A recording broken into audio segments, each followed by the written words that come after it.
Hallelujah, praise the lord. প্ৰভু যীশুৰ মধুৰ নামত আপোনালোক সকলোখিনি স্বাগতম জনালোঁ। আশা কৰোঁ আপোনালোক সকলোৱে ভালে আছে।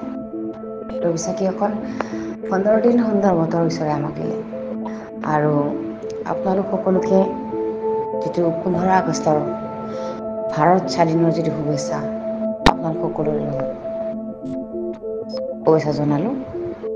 তো বিশ্বাসীসকল, আহক আজি দিনটোৰ আৰম্ভণিতে আমি ঈশ্বৰৰ বাক্য চাওঁ। আজি বাক্য আমি লৈছোঁ 1 যোহন 5 অধ্যায়ৰ 4 পদ। সুন্দৰ ঈশ্বৰৰ বাক্য আমাৰ কাৰণে কৈছে, কাৰণ যিকোনো ঈশ্বৰৰ পৰা জন্ম হোৱা হয় তেওঁ জগতক জয় কৰে, আৰু জগতক জয় কৰা যি জয় সেয়ে আমাৰ বিশ্বাস। Hallelujah, praise the lord.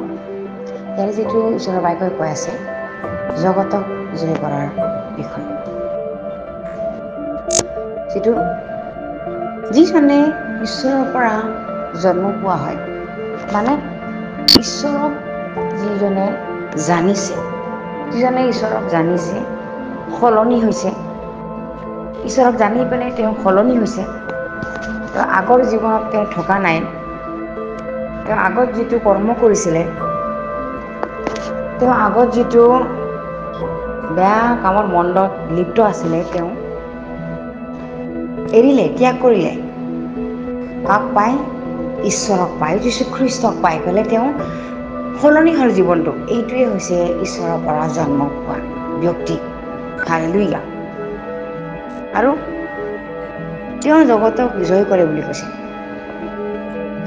বিশ্বাসীসকল, আজি এইটো 15 আগষ্ট, আজি দিনটো সকলো বিশ্বতে 15 আগষ্ট পালন কৰিব স্বাধীনতা দিৱস হিচাপে, যিটো 1947 চনত যিটো আমাৰ ভাৰত ইংৰাজৰ তলতীয়াৰ পৰা উদ্ধাৰ পাইছিলে, মুক্তি পাইছিলে, স্বাধীনতা হৈছিলে।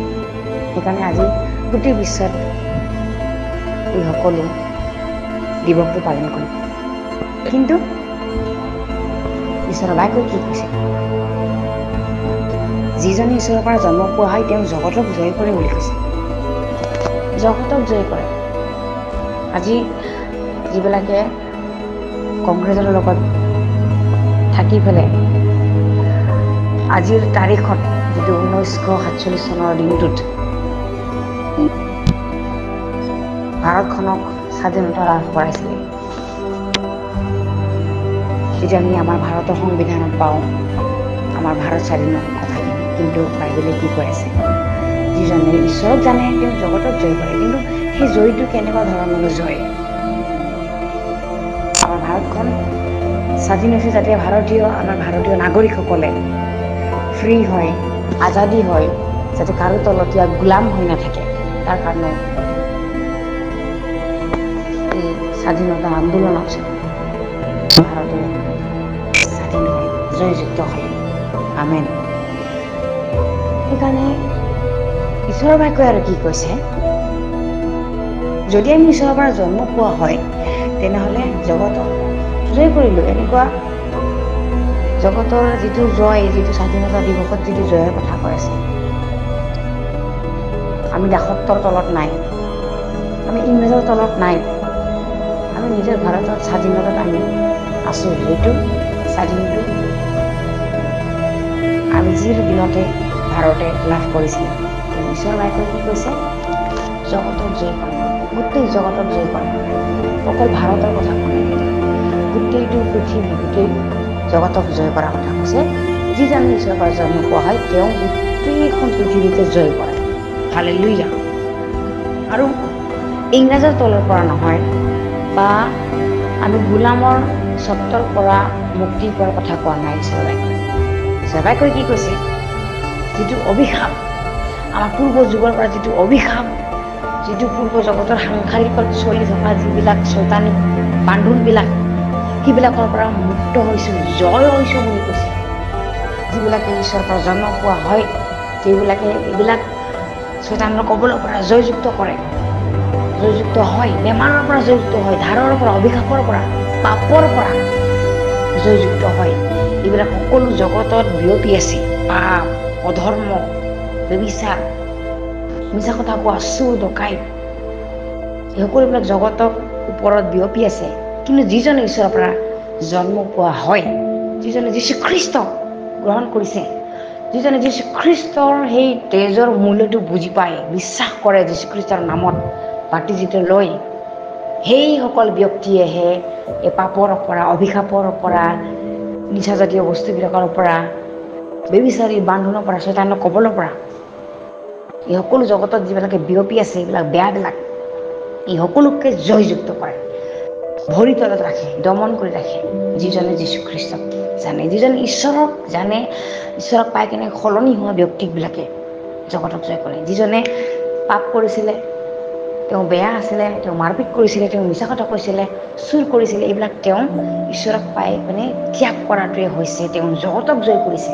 কাৰণ জগতত আমি দেখিবলৈ বহুতো এনেকুৱা পৰিস্থিতি দেখিবলৈ পাওঁ, যিবিলাকে এইবিলাক কৰ্মত লিপ্ত হৈ পেলাই মৰিও গ'ল, নিজে জীৱনটো ধ্বংসও কৰি ল'ল, কিন্তু যিজনে ঈশ্বৰক চিনি পাইছে, তেওঁ নিজৰ পথটো চিনি পাইছে, যে আমি আমাৰ জীৱন কেনেকুৱা পথত চলিব লাগে, সেইটো পথৰ কথা কৈ আছে, সেইটো জগতৰ জয় কৰাটোৰ কথাটোহে ঈশ্বৰৰ বাক্যই কৈছে।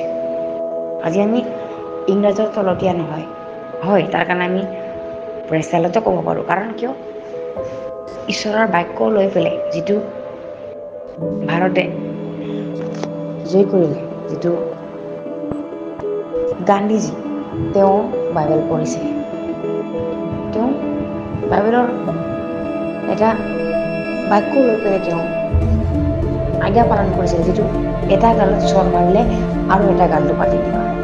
তেওঁ এই বাক্যই গোটেইটো ভাৰত জাতিক, ভাৰতৰ জনজাতিক তেওঁ শিকাইছিলে, আৰু এই বাক্যৰ দ্বাৰাই ভাৰতটো নম্ৰ হৈ পেলাই, যেনেকৈ বাক্যত লিখা আছে যে নম্ৰবিলাকে দেশখন অধিকাৰ কৰিব, হালেলুয়া, এই বাক্যই তেওঁ লৈ পেলাই ভাৰতখন স্বাধীন কৰিলে, হালেলুয়া।